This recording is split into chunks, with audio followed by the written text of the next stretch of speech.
Right, so in this class we will learn about Nifty. So what exactly is Nifty and why it is important to understand Nifty to do a passive investment. Passive investment means the topic of our class, that is it possible to invest into stock market without taking anyone's help or doing deep down research. So to understand Nifty, let's quickly go to the NSE website, and as I have shown it in the other classes as well. So in NSE website, if you go open nseindia.com and you see live market and you go to equity stock, it shows you the a default list of stocks. Well, this number of stocks is 50 here, and it is called Nifty 50. Nifty is called an index. For up to this class, you just understand this fact that there is something called index, and one of the index name is Nifty 50. Well, there are different kind of indexes as well, which I'll show you here itself. So you can see broad market indices are there, then you have sectorial indices, and then thematic indices. At this point of time, we are going to learn only about one index, which is the Nifty 50.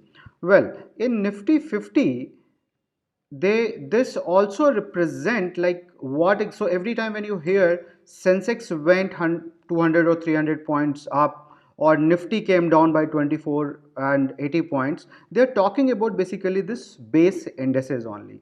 Now how this indices got created, and why they created it. So see, for that you have to understand the concept of indexes. So an index is an indicator or measure of something, and especially in finance, it's the statistical measure in the change in the overall security market.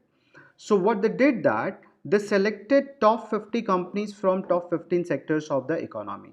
Well, when I'm saying top 50 companies, that may not hold completely true always. There are more criterias also, but generally the companies which they will select is like good companies, widely held companies, companies with a lot of customers, a good track record, and a good market capitalization as well. Right. So that's why you will see the companies are very, you must be knowing even these companies: Adani Port, Asian Paints, Axis Bank, Bajaj Auto, Bajaj Finserv, Bharti Airtel, BPCL, Britannia, Cipla, Coal India. So you can see this list is very long: Maruti, Reliance, Tata Motors. So these kind of companies are there into Nifty 50. Well, so in a way, when you are consider that you are investing into all these companies together. So in a way, you are investing into overall economy, overall stock market, because they are somehow going to represent the overall market as well, right?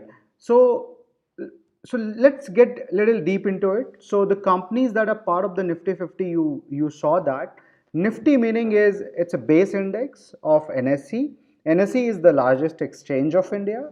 Then they get calculated as per their weightage, investable weightage factor.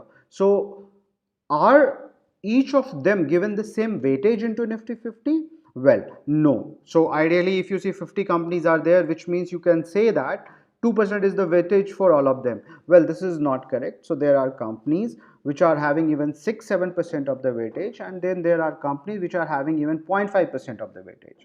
So overall performance of the Nifty gets calculated as per the change in every stock, also multiplied with its weightage what has been given. So then they cumulatively calculate the overall change in Nifty 50, and then I'll also include one file where you can download and see how exactly it's get calculated. So on the calculation, you will see that there is a change happening on a daily basis. So even this index which you see 12,018 was sometime back even 10,000. When I started my career in 2005, it was 4,000. So from there onwards it has came threefold. Now my point is, instead of going and identifying each stock, you what if you have been given Nifty as a share itself, that go and buy one Nifty at 12,018, and if it goes to 24,036, your money will get double. Well, this is a passive way of investing into stock market, and it is possible that you can directly invest into Nifty, and it is done through two different methods. One method is ETF, which we are going to learn in the very next chapter of the same class. So let's move on to the ETF in the next chapter, next class.